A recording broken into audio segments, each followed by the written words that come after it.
Washington Wizards were trading 11-year veteran Bradley Beal to not the defending Eastern Conference champion Miami Heat, but to the team that the Denver Nuggets, the eventual NBA champions, defeated in the second round of the postseason, the Phoenix Suns. They gave him to Phoenix for Chris Paul, Landry Shamet, 2 second-round picks, and a couple of pick swaps. Now, you know my whole thought on the NBA. I had said for years and years and years the NBA was all about superstars. It was all about super teams, star power. You have the most stars, you're going to win a series. Of course, that was the case in the LeBron era when LeBron went to 8 straight finals from 2011 to 2018. But over the last 5 years, we've seen teams like the Toronto Raptors win a championship. We see teams like the Milwaukee Bucks win a championship. We saw teams like the Denver Nuggets win a championship. And what do those 3 teams have in common? Those 3 teams had a superstar-like player, Kawhi Leonard, Giannis Antetokounmpo, Nikola Jokic. And then they had a lot of star players next to them. Of course, for Toronto, it was Kyle Lowry, it was Fred VanVleet, it was OG Anunoby, it was Pascal Siakam. For Milwaukee, it was Drew Holiday, Chris Middleton, Bobby Portis, Brook Lopez. For Denver, it was Jamal Murray, Michael Porter, Bruce Brown, KCP.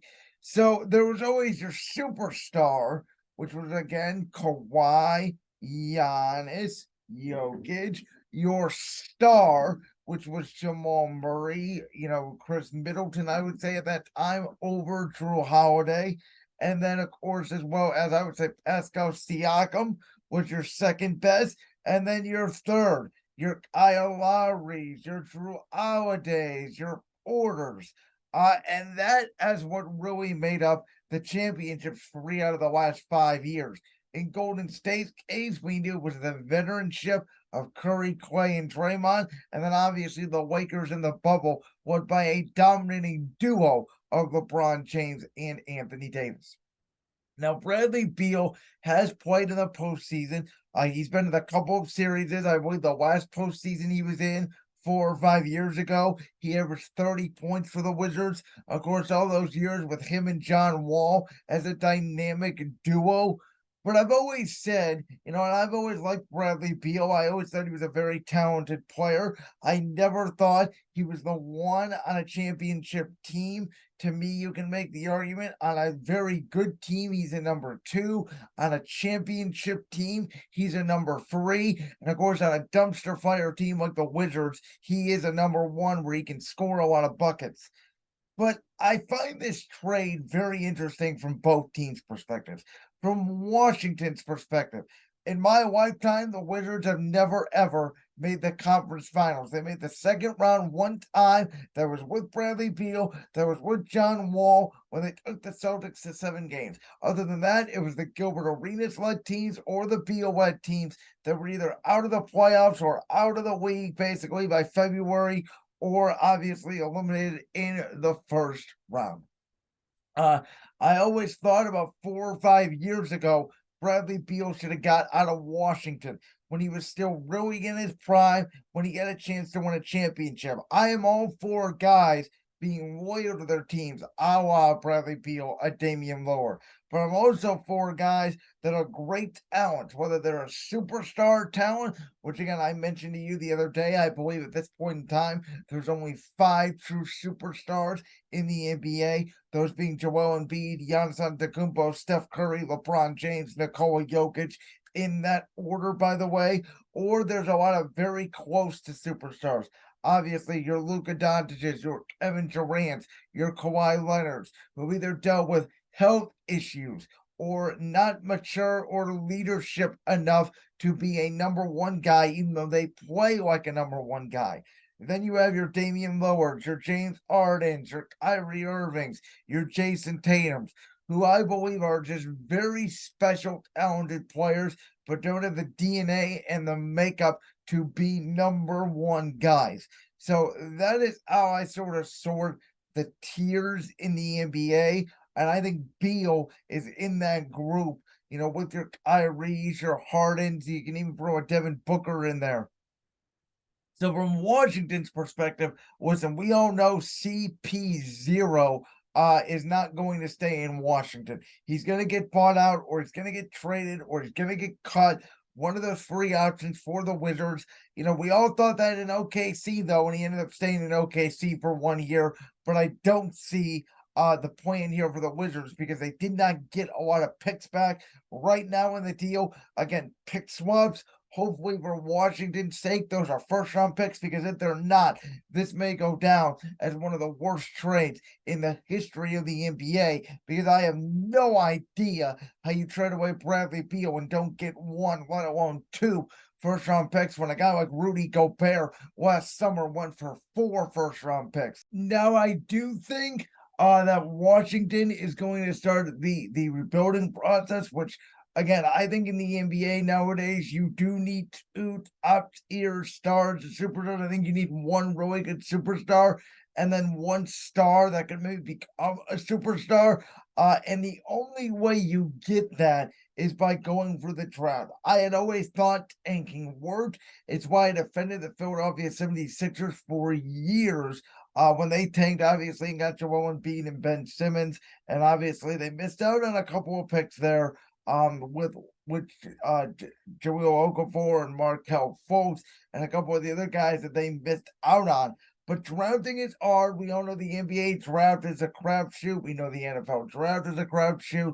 The NBA draft is a little bit harder to predict, because unless you get some of the players that are coming out this year, like a Scooter Anderson, like a Victor Wembanyama, that you believe can contribute right away, a lot of these guys, aren't going to become a star or a superstar 4, 5, 6 years into their career, which is why it's very hard to judge whether a guy like Brandon Miller can be a franchise-saving player or not, because, boy, he has the tools, and obviously a guy like Miller comes with some baggage. You just don't know. There's traits there. These kids are young. They have to develop their NBA bodies, etc., etc.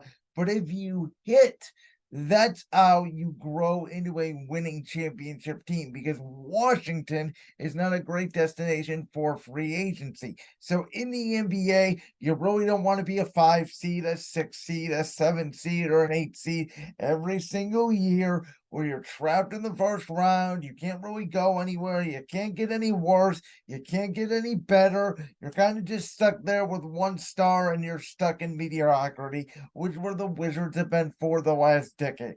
Again, they should have turned the page on this 5 years ago. I would have dealt Bradley Beal. I would have gotten a lot of first-round picks. I think his value would have been worth a lot more.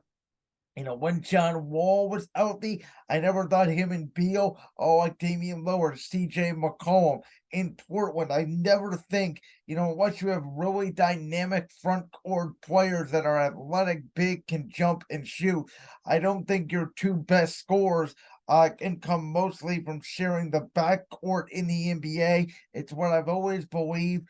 But I'm happy for Bradley Beal, and I'm interested to see what he does in Phoenix. Interestingly enough, for me, from the Phoenix perspective, is Kevin Durant only 4 months ago got traded to the Phoenix Suns.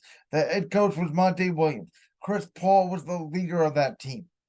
Now all of a sudden, Monty Williams, who we all think is a great coach, we think he's going to do wonders with the Pistons in Detroit and lead, Cade Cunningham and that group potentially to a really high seed in the next few years. I'm not saying right away, but Detroit, if they get in a couple more draft picks, could be dangerous, especially in what my opinion is a weaker sort of back half of the East, where you can grow a little bit quicker as opposed to the West.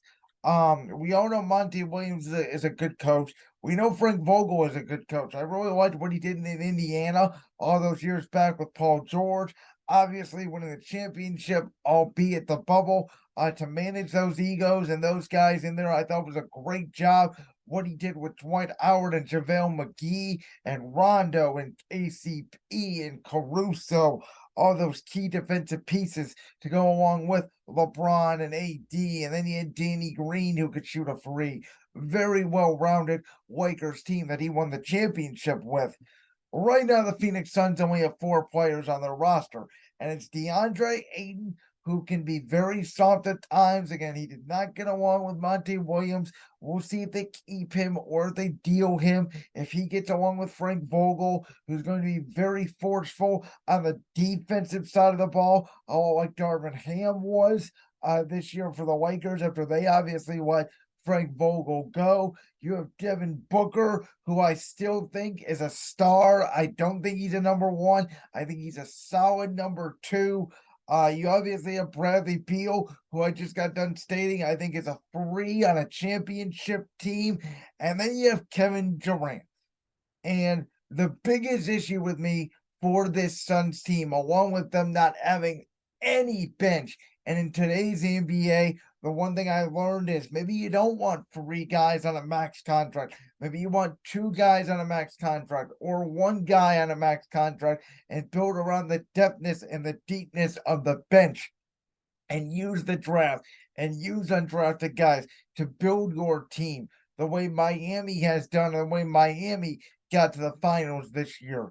But besides Phoenix having no bench, and again, besides Devin Booker having an injury history, Bradley Beal having injury history, Kevin Durant obviously injury history, and these guys getting older, Phoenix outside of Durant really doesn't have any wings right now because I assume Devin Booker, who played point guard for Chris Paul, who again, wherever Chris Paul lands, could be with the Lakers, which is going to make this Phoenix, road to the finals even tougher because Denver's obviously not going away.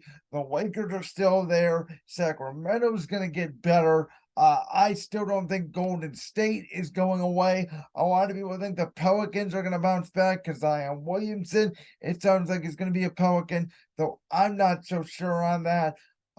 There's a lot of moving parts here in the Western Conference that I find fascinating, which is why I don't know if it was worth the risk for Phoenix to take Bradley Beal over Chris Paul. I know Chris Paul is older, and I know he showed signs of decline at the end of last season, but leadership matters. And between Kevin Durant, Devin Booker, and Bradley Beal, I don't know who the true leader on this team is going to be because it's not Kevin Durant. It's why I took Kevin Durant out of my superstar category because I think Durant has a 1 game but a 2's mind. A lot like Anthony Davis for the Lakers, where Anthony Davis can be overwhelmingly dominant on some nights, but he can't stay healthy. He's flaky and he's not a vocal leader. And you have to be a vocal leader to lead a team to a championship, which Kevin Durant has never done. That was still Steph Curry's team. Even if Durant was the best player on that Golden State squad, that was still Curry's team, and he fit around that culture with Curry and Draymond and Thompson and Steve Kerr. Then he goes to Brooklyn. Obviously, he went to Golden State after all the OKC stuff. And as I have said before, don't blame him for leaving OKC, for blaming Russell Westbrook, who hogged the ball all those years and couldn't shoot at the end of his tenure in Oklahoma City. Durant goes to Golden State. He wins the championships, goes to Brooklyn, forms a super team with Kyrie Irving and DeAndre Ayton. DeAndre Jordan, not DeAndre Ayton. That doesn't work. Gets James Harden. That doesn't work. Gets Ben Simmons. Obviously, that doesn't work. We all knew that. Goes to Phoenix. Chris Paul. He can't even make Chris Paul work. And now we're supposed to believe that Durant is going to make Devin Booker, who again I believe has a 1's game and a 2's mind, and Bradley Beal, who is a very nice player, can get a bucket, but he's very similar to Devin Booker in terms of game. And they have no wings and no bench right now for a defensive-minded head coach in Frank Vogel.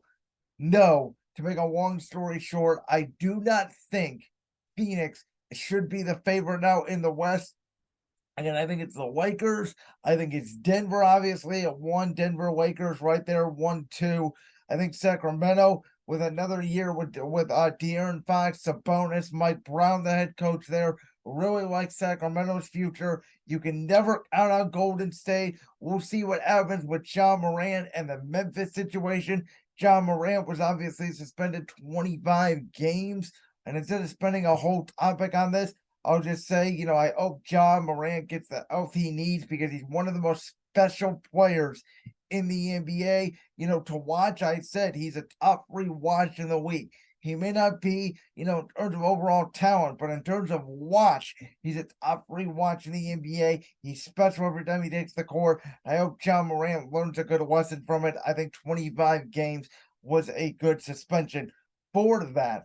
But nonetheless, Memphis is still going to be good. You obviously have, Phoenix in there, Denver, Lakers. So it's all going to be very interesting to see how this plays out.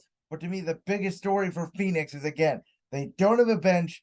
Who's the leader on that team? And can this team stay healthy? Even with the big 4, if you want to include DeAndre Ayton, I do not think this is going to work out because Kevin Durant's history says this isn't going to work out. And if Chris Paul, like I said, lands where I think he's going to land in Los Angeles, maybe on a cheap deal, you replace him for D'Angelo Russell, CP3, Austin Reeves, AD, LeBron, Jared Vanderbilt, those guys. I really like the makings of that Lakers depth, and I think that will help them challenge Denver for the top spot in the Western Conference. As Bradley Beal moves to the Suns and tries to win a championship, the Washington Wizards are trying to begin their rebuild, which they should have done 5 years ago, as the Wizards are one of those teams for the last 10 years that are just in the league. Nobody pays attention to them. Nobody goes in the game, and they are stuck in mediocrity once again. You like that clip from the Brands World podcast? If so, make sure you go down there and hit that subscribe button. While you're down there hitting the subscribe button, make sure to also hit the notification bell so you never miss another upload. And make sure you check out all the other clips from the Brands World podcast right here on YouTube.